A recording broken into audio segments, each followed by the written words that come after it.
샬롬 할렐루야. 마태복음 25장 1절에서 13절입니다.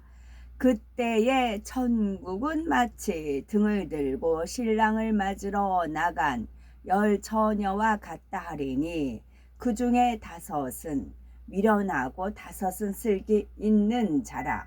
미련한 자들은 등을 가지되 기름을 가지지 아니하고 슬기 있는 자들은 그릇에 기름을 담아 등과 함께 가져갔더니 신랑이 더디 오므로 다 졸며 잘세. 밤중에 소리가 나되 보라 신랑 이로오다 맞으러 나오라 하매 이에 그 처녀들이 다 일어나 등을 준비할세.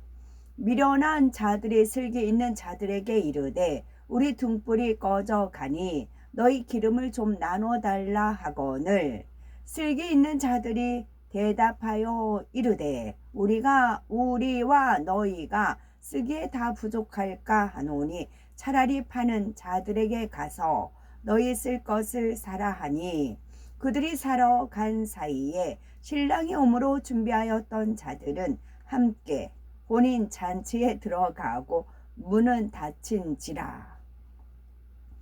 그 후에 남은 처녀들이 와서 이르되 주여 주여 우리에게 열어 주소서. 대답하여 이르되 진실로 너희에게 이르노니 내가 너희를 알지 못하노라 하였느니라. 그런즉 깨어 있으라. 너희는 그 날과 그 때를 알지 못하느니라. 아멘. 데살로니가 전서 5장 23절. 평강의 하나님이 친히 너희를 온전히 거룩하게 하시고 또 너희의 온 영과 혼과 몸이 우리 주 예수 그리스도께서 강림하실 때에 흠없게 보존되기를 원하노라. 아멘. 데살로니가 전서 5장 4절입니다. 형제들아 너희는 어둠에 있지 아니하매 그 날이 도둑같이 너희에게 임하지 못하리니. 아멘. 제목은 신부 단장을 잘하자입니다. 마태복음 25장을 보면 예수님께서 천국은 마치 등을 들고 신랑을 맞으러 나간 열 처녀와 같다 하리니 하시며 열 처녀 비유를 말씀하셨습니다.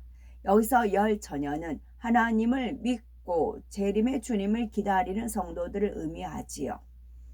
예수님께서는 이 비유를 통해 재림의 주님을 기다린다고 하면서도 맞이할 준비를 제대로 못한 미련한 다섯 처녀와 같은 성도가 있는가 하면 슬기로운 다섯 처녀와 같이 준비를 잘한 성도도 있다는 사실을 알려주셨습니다.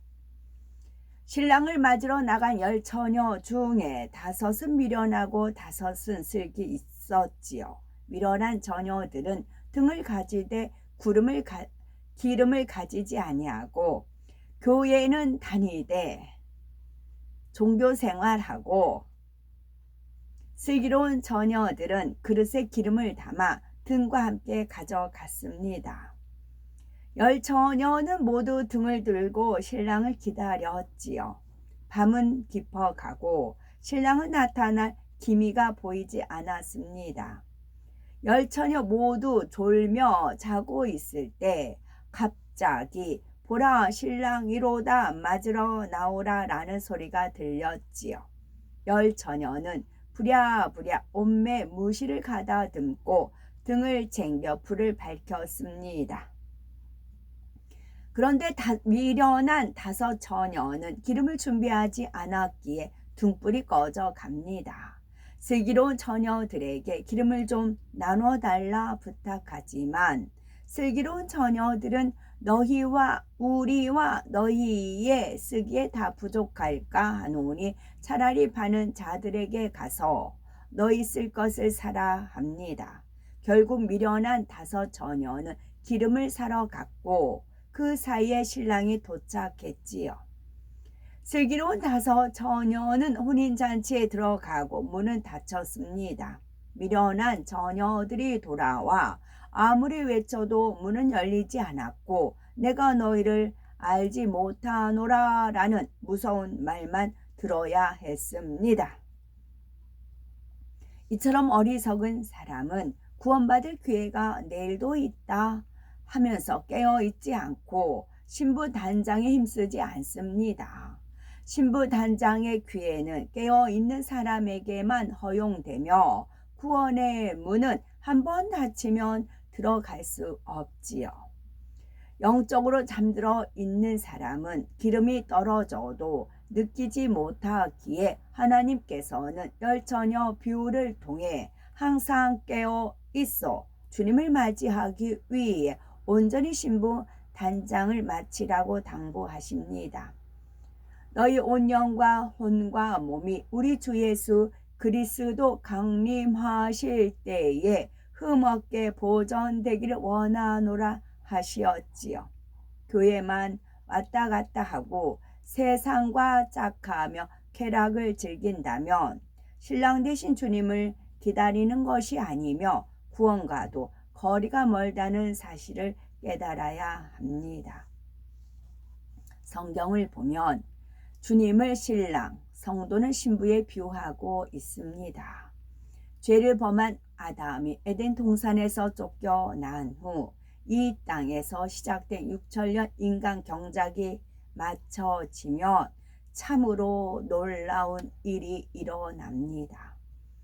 신랑 되신 주님께서 공중에 강림하셔서 신부 단장에 힘쓴 성도들과 함께 7년 동안 혼인잔치를 하지요. 요한계시록 19장 9절을 보면 어린 양 곧 주님의 혼인잔치에 청함을 입은 자들이 복이 있도다 하였지요. 신랑 대신 주님의 혼인잔치에 초청받아 들어간다는 것은 구원받아 영생을 얻었다는 뜻이니 복이 있다고 하신 것입니다. 주님의 혼인잔치에 들어가지 못하면 이 땅에 남아 7년 대환란을 겪게 되지요. 그러니 다시 오실 주님을 맞이하기 위해 항상 깨어 있어 신부 단장에 힘쓰며 7년 혼인잔치에 들어갈 수 있는 자격을 갖추어야 합니다. 7년 대환란을 겪게 됩니다 라고 했는데 왜 7년 대환란이라고 했느냐면 지금은 우리가 성령 은혜의 시대, 성령의 시대에 살고 있어요. 그래서 우리가 기도하면 은혜도 주어지고 힘도 주어지고 찬양하면 마음의 감동도 되어지고 그 힘으로 우리가 살아갑니다. 그러나 주님이 강림하시면 성령도 같이 올라가요. 성령도 거두어 갑니다. 성령이 거두어 가기 때문에 이 사람들이 자기 힘으로 이겨야 돼요. 인내심이 강한 사람은 이기겠죠. 힘이 주어지지 않아요. 아무리 기도해도요. 힘이 안 옵니다. 아무리 찬양해도요. 은혜가 안 옵니다. 걷어갑니다. 그래서 요한계시록에 이 표현은 아니지만 천사가 내 모퉁이에 바람을 잡고 있다. 그런 표현이 나옵니다. 바람이 불지 않아요. 은혜의 바람, 능력 바람, 성령의 바람이 불지를 않습니다. 주님이 강림하시면 성령도 같이 올라갑니다. 그래서 이 땅에 성령이 없어요. 그렇기 때문에 그래서 환란입니다. 환란 겪지 환란 견딜 수 있는 힘 지금도 구하고 그런 얘기를 들었어요. 아니라고요. 자기 스스로 돌을 글쎄요. 도 닦는 사람들은 어쩌려나 모르겠네. 그 사람들은 참 핍박이 없어요. 도 닦는 사람들은 핍박이 없어요. 이 환란은 그리스도인에 대해서 환란이에요. 그냥 믿지 않는 사람은 그냥 살아갑니다. 시스템대로. 그냥 살아가요. 아무 일 없어요. 근데 믿는 사람들이 핍박을 받는데 믿는 사람은 이미 성령이 걷어갔어요. 안 돼요. 은혜와 능력 주어지지 않아요. 성령이 도와주지 않아요. 자기 힘으로 이겨야 됩니다. 그러니까 쉬울까요? 어렵죠. 그러니까 지금 깨어 있으시라는 겁니다. 그 환난을 겪을 그 힘으로 지금 기도를 하시라는 겁니다. 환난을 겪을 힘으로 예배를 드리고 환난을 겪을 힘으로 찬송을 하고요. 지금이라도요. 그러면 신랑 대신 주님의 혼인잔치에 들어가기 위해서 반드시 갖추어야 할 신부의 자격은 무엇일까요? 첫째는 어떠한 시험, 환난에도 흔들림이 없는 믿음을 가져야 합니다. 둘째는 마음을 청결하게 하여 흠이 없어야 합니다. 셋째는 기름 준비하고 깨어 있어야 합니다.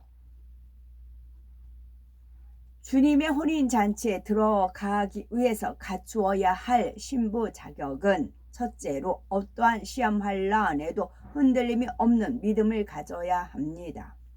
히브리서 11장 6절에 믿음이 없이는 기쁘시게 못하나니 하나님께 나아가는 자는 반드시 그가 계신 것과 또한 그가 자기를 찾는 자들에게 상 주시는 이심을 믿어야 할지니라 하셨습니다.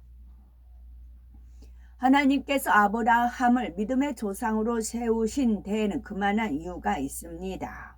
사람의 생각으로는 도무지 이해되지 않는 상황에서도 아브라함은 믿음이 전혀 흔들리지 않았고 온전히 순종하여 믿음의 행함을 증거로 내보였기 때문이지요.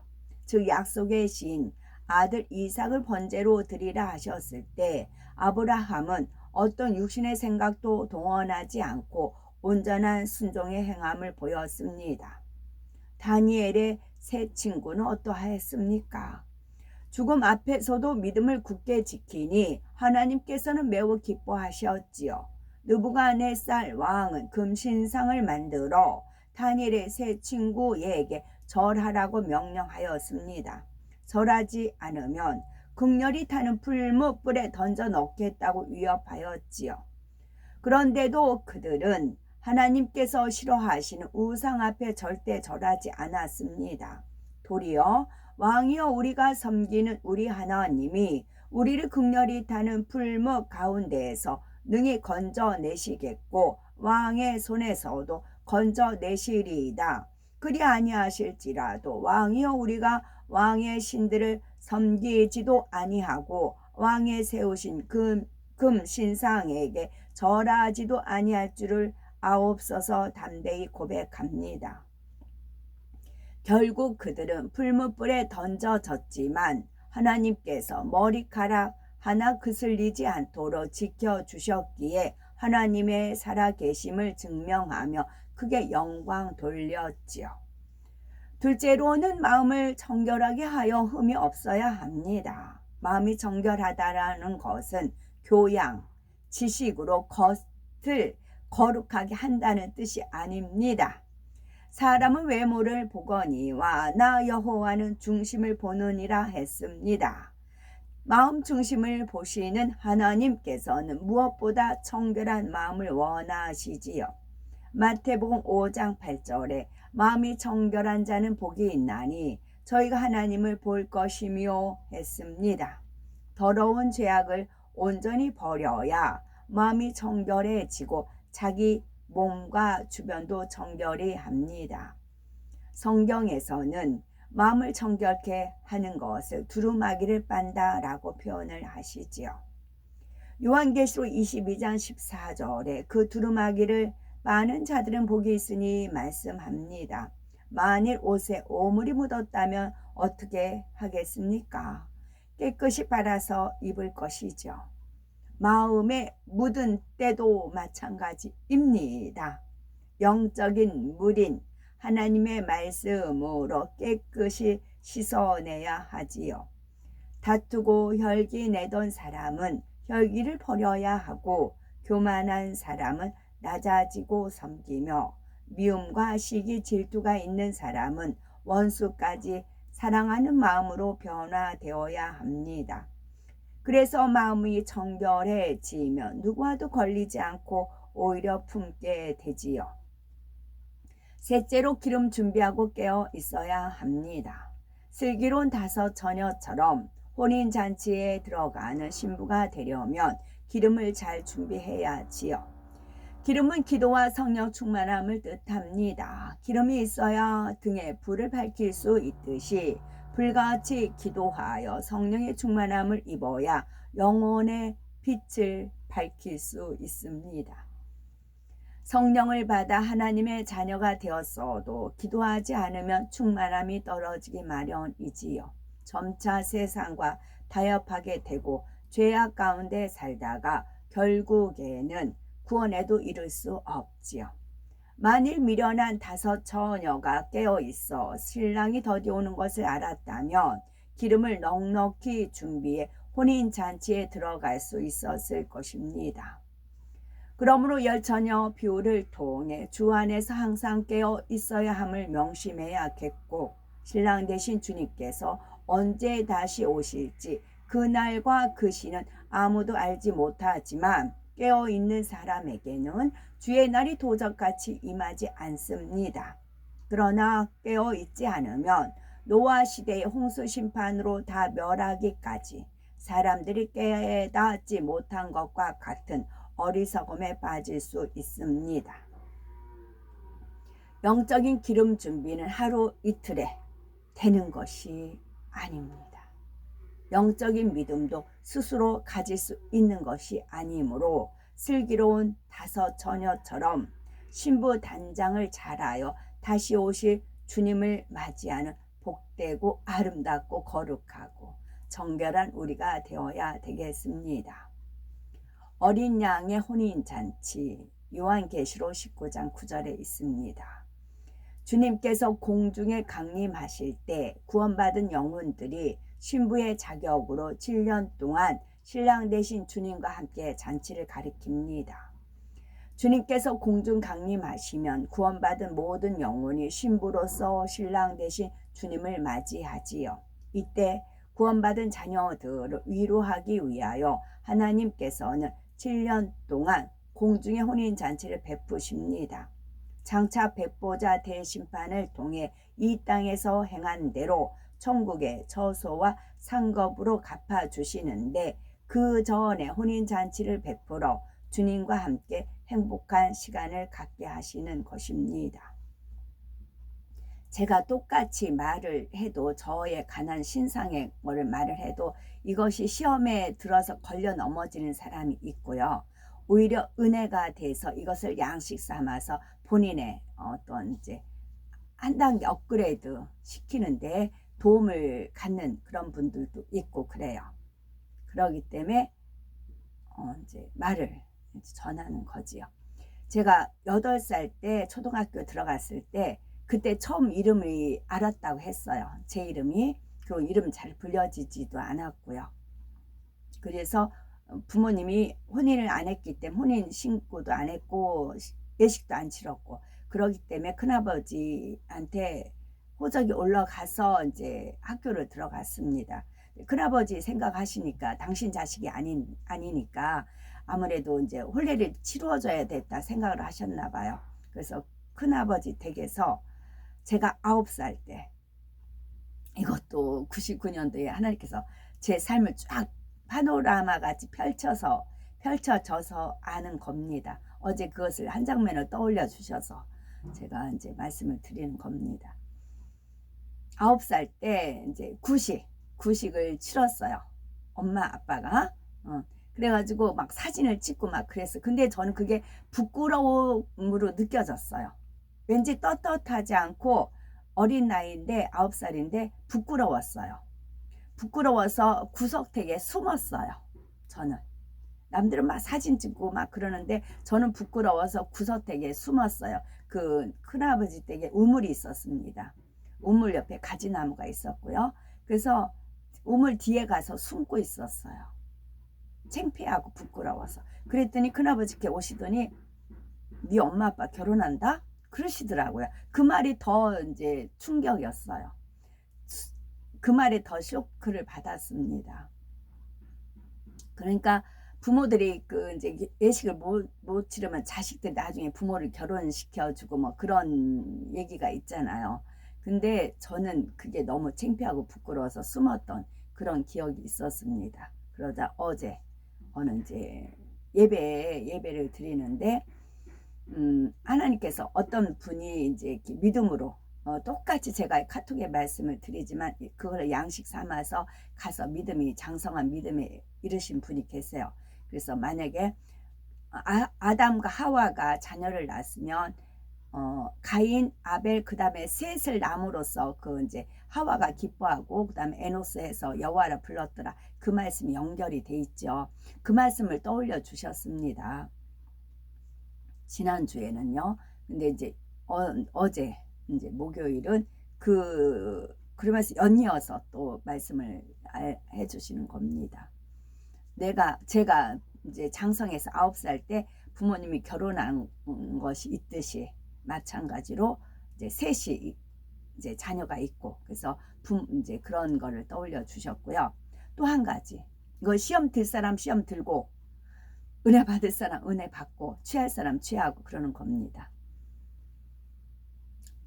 하나님께서 저한테 99년도에 이제 신부단장이 있어서 알려드립니다. 꽃신과 꽃가마 타고 연지곤지 찍고 청사초롱 들고 꽃가마 타고 시집간다. 그래서 시집가는 날 그 영화가 제가 친구랑 처음 본 영화라 말씀을 드린 적이 있어요. 도라지 그 이제 꽃 나오면서 그리고 거기 그 신령 할아버지가 나오죠. 이제 그랬어요. 그랬더니 아버지께서 기도하는데 꽃신이다 그러시더라고요. 꽃신이다. 꽃신은 신발 신는 거잖아요. 근데 꽃신이다. 신. 우리가 하나님의 말씀을 받았으면 신의 성품에 참여하잖아요. 그 신인데 꽃신이다 그러시더라고요. 그 다음에 꽃가마는 어떻게 풀어주셨냐면 진짜 아버지 전능하신 여호와 하나님이십니다. 하나님만 이게 푸실 수가 있는 겁니다. 꽃가마는 우리 가만히 불을 떼잖아요. 시골에 가만히 제가 그래서 이제 풍로를 돌리고 웽겨 넣고 뭐 이제 그런 거를 비유를 들었고 이제 가마는 서서히 불 떼서 서서히 이제 식는 그런 가마가 있잖아요. 가마라고 하죠. 가마솥 그러잖아요. 그 가마에 꽃 가마다 그러시더라고요. 꽃 가마다. 그래서 저는 이렇게 불꽃도 꽃이란 표현을 쓰잖아요. 불꽃도 꽃이란 표현을 쓰잖아요. 그래서 아버지께서 이제 말씀하시는 그 아버지의 선하신 그 뜻을 알아서 이제 눈물로 화답할 수밖에 없는 그런 상황이었습니다. 그래서 그것도 우연이 아니었더라고요. 그것도 제 삶은 우연이 아니었고 하나님의 섭리와 뜻 가운데 이루어진 그런 거였다는 것이죠. 아멘.